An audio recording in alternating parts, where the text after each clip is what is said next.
전쟁 11주째 트럼프는 협상을 말하고 이란은 버티고 있습니다. 그 사이 지금껏 침묵하던 한 사람이 입을 열었습니다. 베냐민 네타냐후 이스라엘 총리가 개전 이후 첫 미국 방송 인터뷰를 했습니다. CBS 기자는 핵심을 물었습니다. 이란의 고농축 우라늄 어떻게 제거할 겁니까? You go in and you take it out. 직접 들어가서 꺼내온다. 협상도 합의도 IAEA 사찰도 없습니다. 물리적 제거. 트럼프도 같은 의중이라고 밝혔습니다. 그러자 기자가 재차 물었습니다. 합의 없이 무력으로도 가능한지를 말입니다.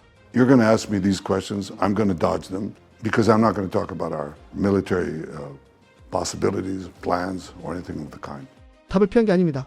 말하지 않는 것 자체가 메시지입니다. 이스라엘은 군사 옵션을 테이블 위에 올려둔 채 협상과 무력 사이 어딘가에 서 있습니다. 이 전쟁에는 지도에 표시되지 않은 또 하나의 전선이 있습니다. 레바논입니다.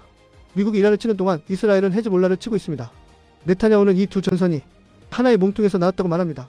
이란은 헤즈볼라, 하마스, 후티라는 세 개의 팔을 가진 문어입니다. 네타냐후의 논리는 단순합니다. 머리를 치면 팔은 스스로 죽는다.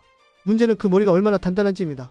If this regime is indeed weakened or possibly toppled, I think it's the end of Hezbollah, it's the end of Hamas, it's probably the end of the Houthis because the whole scaffolding of the terrorist proxy network that Iran built collapses if the regime in Iran collapses. Is it possible? Yes. Is it guaranteed? No. 뉴욕타임스는 개전 직전 백악관 상황실 장면을 이렇게 전했습니다. 네타냐후는 트럼프에게 지금이 바로 그 순간이라고 했습니다. 이란 정권은 안에서부터 이미 썩어가고 있으며 지금 치면 반드시 무너진다고 했습니다. 그는 확신했습니다. 이 전쟁은 빠르게 끝날 것이라고. 그런데 11주가 지난 지금 같은 질문에 그의 답은 바뀌었습니다. 가능은 하지만 보장은 없다고 말입니다. 이것이 핵심입니다. 전쟁 전 네타냐후는 트럼프를 설득해 전쟁을 시작했습니다. 그 설득의 근거는 이란은 반드시 무너진다는 확신이었습니다. 그런데 지금 그 확신이 가능하다로 낮아졌습니다. 전쟁은 시작됐고 호르무즈는 막혔고 유가는 폭등했습니다. 그리고 이란은 아직 무너지지 않았습니다. There's danger in action, in taking action. But there's greater danger in not taking action. 행동하지 않는 것이 더 위험하다. 2003년 이라크 침공 직전 조지 W 부시도 같은 말을 했습니다. 그 전쟁은 20년을 끌었고 아직도 끝나지 않았습니다. 네타냐후는 그 역사를 알면서도 같은 논리를 선택했습니다. 그리고 지금 11주가 지났습니다. 그런데 이 인터뷰에서 가장 파격적인 발언은 핵도 헤즈볼라도 아니었습니다. 미국과 이스라엘의 관계 자체를 건드렸습니다. 연간 38억 달러, 하나 약 5조 원, 수십 년간 미국의 양당이 손대지 않던 이스라엘 군사지원 예산을 네타냐후가 직접 끊겠다고 나섰습니다. I want to draw down to zero the American financial support. I think that it's time that we weaned ourselves from the remaining military support. Let's start now and do it over the next decade. 왜 지금 미국의 재정 지원을 스스로 끊겠다고 나섰을까요? 배경이 있습니다. 미국 성인의 60%가 이스라엘에 부정적입니다. 4년 전보다 20포인트 폭락했습니다. 지지율이 이 수준으로 떨어지면 미 의회에서 이스라엘 지원 예산을 삭감하자는 목소리가 언제든 힘을 얻을 수 있습니다. 네타냐후는 그 순간을 기다리지 않기로 했습니다. 미국이 끊기 전에 내가 먼저 끊겠다. 굴욕적으로 잘리는 것보다 당당하게 반납하는 쪽을 택한 겁니다. 재정 독립선언이 아니라 선제적 자존심 관리입니다. 그렇다면 왜 이스라엘의 이미지는 무너지고 있을까요? 네타냐후는 직접 답합니다. 소셜미디어입니다. 그는 CBS 기자에게 스마트폰을 들어보이며 이렇게 말했습니다. 이 작은 기계로 누구든 괴물로 만들 수 있습니다. And I can paint you as a monster. And if I say it often enough, enough people will believe it. 네타냐후는 소셜미디어를 적대 세력이 조작하고 있다고 주장했습니다. 그런데 여기 불편한 역설이 있습니다. 네타냐후는 소셜미디어 조작의 원리를 이렇게 설명했습니다.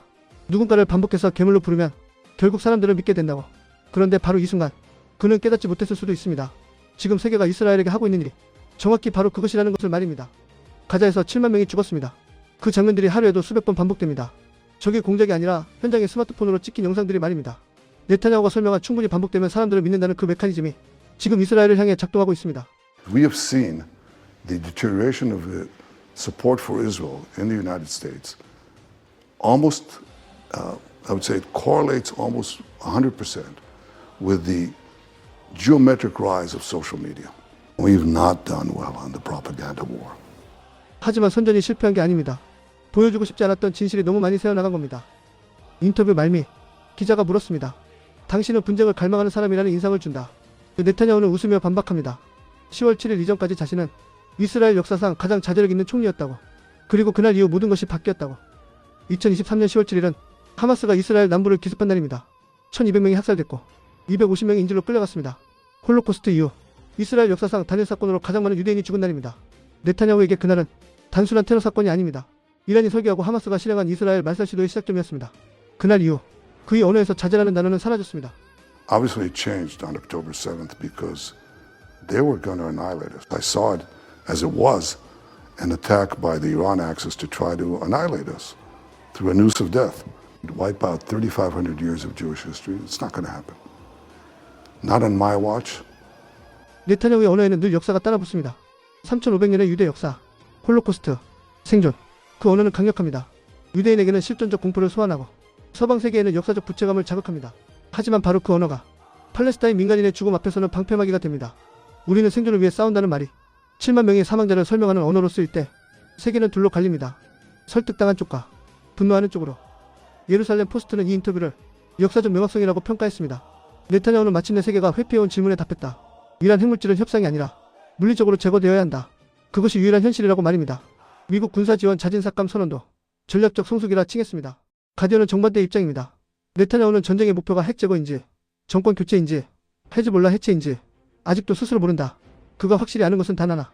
전쟁을 계속하는 것이라고 말입니다. 7만 명이 넘는 가자 사망자를 언급하며 소셜미디어의 문제가 아니라 실제로 벌어진 일의 문제라고 직백했습니다. We're going to change the Middle East. We're going to change this condition where they're ganging up on us. Not on my watch. 네타냐후는 세 가지 목표를 말했습니다. 핵 제거, 프록시 네트워크 해체, 이란 정권 약화. 그런데 이 세 가지는 서로 다른 전쟁입니다. 어느 하나가 달성된다고 나머지가 따라오지 않습니다. 이 전쟁의 목표는 핵인가? 정권인가? 아니면 지도 자체를 다시 그리는 것인가? 네타냐후는 끝내 답하지 않았습니다. 그리고 그 침묵이 어쩌면 가장 솔직한 답이었을지 모릅니다.